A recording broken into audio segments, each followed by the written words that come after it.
Hey you all, Farmer Jesse here, excited to be back for another official season of videos. So every year I get questions about where we buy our seeds, but the reality is there is no super straightforward answer to that.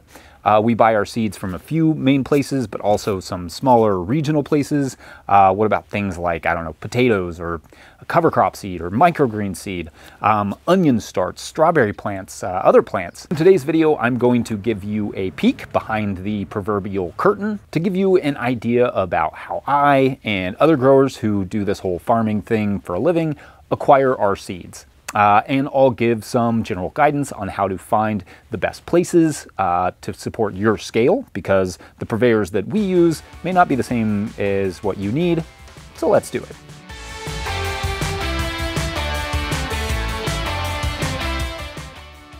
Yeah, people say like Rick Grimes or like Joel from The Last of Us, but honestly, I think I just kind of give off a post-apocalyptic vibe, which is good. All right, first things first, if you're not subscribed to this channel, make sure to hit the subscribe button. And if you are subscribed, you're awesome. You've been that way for a while. We appreciate it. Couple quick things. Hats are back in stock. These things, get them while they last at no-tillgrowers.com. Also, while you're there, pick up a copy of the Living Soil Handbook or other merch. All those things go to supporting this work here. And you can also become a patron at patreon.com/no-tillgrowers. And the last thing I'll pitch to you is go over to no-tillgrowers.com and check out the forum that we just relaunched this fall. It has myself and other really talented growers answering your questions. There's no pretension or anything. It's just awesome. All right, so I must confess, I've been asked to do this particular video for a really long time, but I've kind of avoided it because honestly, I didn't think it would be very interesting. I wasn't sure how to film it or what to talk about or what to drink. But I started doing my notes and I was like, oh, there's a lot of interesting things one could say about where growers get their seeds and why. So usually I would just answer the question right up front so as not to waste anyone's time, but I'm not gonna do that today. But if you truly don't care about the context, you can skip to this time here when I just start discussing the specifics. First, however, I want to offer a more holistic look at acquiring seeds from the perspective of a professional grower. So there are a few different factors that determine where professional growers get their seeds. The first is just quality. That means we are seeking out companies who focus on crops that are productive, disease-free, have great flavor, and are bred for certain resistances such as heat tolerance or cold tolerance. Seed production and seed breeding isn't just an art, it's a really special craft, and professional growers look for professional seed producers. I should add here that if seed production is your passion, then you should check out the Seed Growers podcast with Dan Brisebois, wherever you get podcasts, or at our podcast channel here on YouTube, or at no-tillgrowers.com. Sorry for all the promotion, but that one's really awesome. I should also say here that although most growers I know save a little bit of seed, they still buy in a vast majority of their seeds. Saving all of the seed we use at a high level and quality is simply not practical. Seed crops are slow to produce, meaning that it takes a long time for most crops to fully go to seed. Like lettuce, for instance. It may take 50 or 60 days to get a lettuce head, but it could take 120 days or more to get the seed from that same plant. And also, not every climate is great for seed production. We're very humid here in Kentucky, Zone 6B, where our state beverage is actually milk instead of bourbon, and I don't really know why. But we're very humid here, which could reduce the quality of certain seeds or ruin entire seed harvests if rains occur at the wrong time. Moreover, we rely on fairly weed-free production, and so we'd have to keep our seed crops separate from our production fields because, well, don't let anything go to seed in your production fields. They become weeds, making it, the management of that particular thing a little tricky. Last thing on this seed production point, though I could say more about breeding and selecting for certain traits or diseases and resistances and such, and all the absolute myriad of other things producers must consider, the last thing is that for seed saving to be efficient, it requires some small amount of seed cleaning equipment. Sure, you can get pretty far with a fan and some screens, and it is pretty fun, but not super practical on any sort of scale, especially if you're also trying to produce food at the same time. Anyway, not going to dwell too much more on that for the moment. Just know that professional growers will save some of their own seeds. I mean, we are still all firmly nerds, but most growers generally prefer to entrust their seed production to professionals. Next big consideration for where one gets their seeds is the market. To whom you sell your produce will be a big determining factor, because what sells at the farmer's market may be different in your area than what sells at restaurants, which itself may be different than what sells in retail stores and CSAs and so on. If you are growing a lot of stuff for chefs, for instance, you will likely be seeking out companies who offer more unique crops. One of the more diverse farms, in fact, I've ever visited in terms of crop selection is my buddy Evan Chinder's farm, the Culinary Gardener, which you can watch this video here to get a glimpse of it. He grows almost exclusively for chefs, so his list of seed purveyors is super dynamic in comparison to mine, at least, because of my crop selection is, by comparison, much simpler. Indeed, even growing like 50 different crops that we grow here, I'm not growing things like crones or cardoons or wild arugula and many different types of radicchio and those sorts of things. So to a great extent, your market will determine your seed companies. Cultural heritage, either yours or of your customers, may also determine where you get your seeds. There are some amazing seed purveyors out there who focus specifically on crops of different countries or areas. So Kitazawa, for instance, focuses on vegetable seeds from various parts of Asia. I'm particularly fond of second generation seeds, who sell seeds bred by my friend and hero, Kristen Leach. It seems like there are many countries or areas represented as well, like seeds from Italy, for instance, who sell great Italian seeds at weirdly affordable prices. And it's an especially good place to get radicchio seed. Whatever area of interest, there is likely a seed company for it. And also, speaking of regions, kind of differently, regionality is another important consideration, meaning where the seeds are bred. For instance, we're located in central Kentucky and our summers are hot and humid, so I do like to get some amount of seed that is bred in the area, like those from Southern Exposure in Virginia, for instance.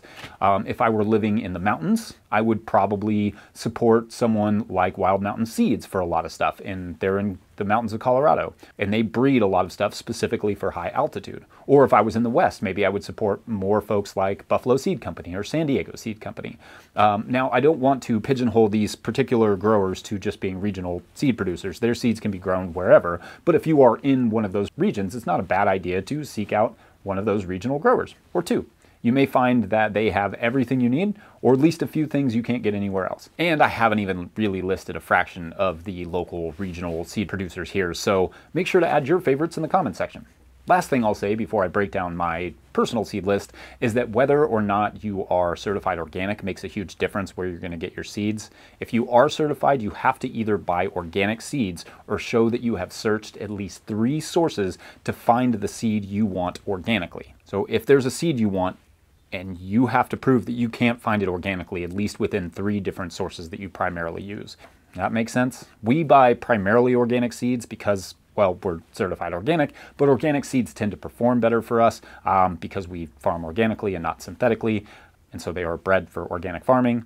And we also like supporting other organic growers. That said, I've seen studies that show we are kind of in the minority among certified organic growers because a lot of them just buy whatever seed they want, it seems, because non-organic seed is cheaper, and it's not very hard to show that you searched 3 other purveyors before purchasing X conventional seed.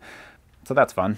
Okay, so I'm going to do a quick breakdown of the seed companies, as promised, that I primarily buy from and where I get some plants as well. This is not an exhaustive list. I will support a new seed purveyor or 2 every year. I have probably forgotten a few as well, and I'm sure it will come up, so I'll go ahead and just mention that the purveyors I support and have mentioned do not sell genetically engineered seeds, though some do sell patented and protected seeds, which do not have to be engineered. That's a common misconception. Genetic engineering is very uncommon in the vegetable world. In the US, there are only a handful of crops approved for genetic engineering, and I'm pretty sure you have to sign a waiver of some sort in order to grow them.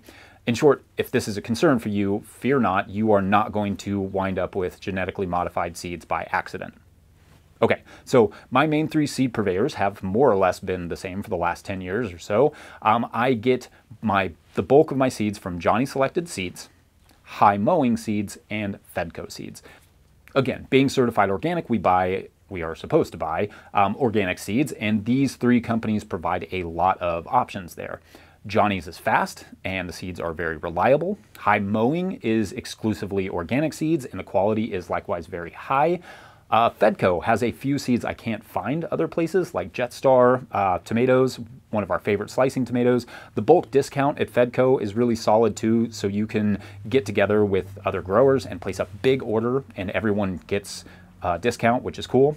Fedco's is admittedly a little slower to ship orders, so if you need something super fast, I'd go with one of the other two. Again, these are all based in the Northeast, so closer to me in Kentucky. That doesn't mean that all of their seeds are bred here in the East. It just means that their shipping of those seeds is a little closer, so I'm wasting a little less that way. Their seeds come from all over, so that's not really a factor. That said, if I were in the West, I would support a different cast of purveyors, like more from Osborne and Territorial, whose seeds have always performed well for us and have great reputations generally. For regional seeds, I do buy some from Southern Exposure, as I mentioned earlier. For potatoes, I really like Maine Potato Lady. I love the quality of their product, though I am always on the lookout for organic potato sellers closer to me so I can get my potato seed perhaps a little bit earlier. For strawberries, I've ordered plants from a few different places, but I'm trying a commercial company out of California this year called Innovative Organic Nursery, but just know that they sell by the case, and that case is like 1,000 plants. So it's not super accessible for smaller growers unless you get together with a bunch of other people, which could be a good idea. For cover crop seeds, I buy a little bit from High Mowing and from Johnny's, but I also buy Suspania from Hancock Seeds and a couple others from other places. I know a lot of growers like to buy their cover crop seeds from a company called Green Cover Seeds, and they've had good experiences with that. I don't buy from them only because I can't as an organic grower, because I can find those same seeds organically at other places. And price is not considered an excuse to buy conventional seed if you're certified organic. Like, you can use conventional seed if you can prove you can't find it elsewhere and it's not treated, but you can't buy conventional seed from a place just because it's cheaper. Sorry. For sweet potatoes, we grow our own, We grow our own slips like this in this video here. For onions, we used to order plants, and now we just start our own in January from seeds, which is way cheaper, though a lot more work on the front end. I don't buy onion sets because they're a bit too expensive, so I don't have a good recommendation for where to find those. I know you can get them at like garden centers and stuff.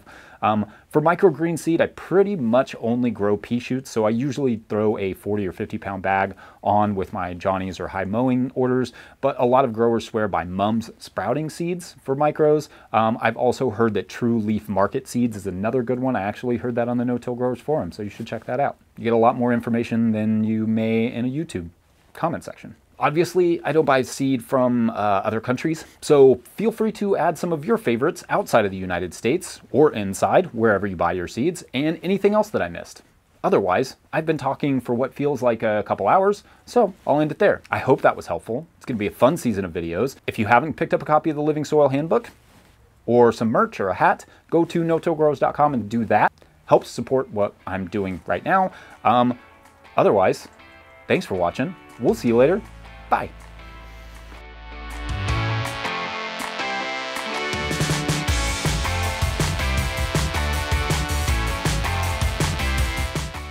What do you mean? Yes, better than a YouTube comment section. Have you ever been to... I'm starting to think you've never actually been to YouTube.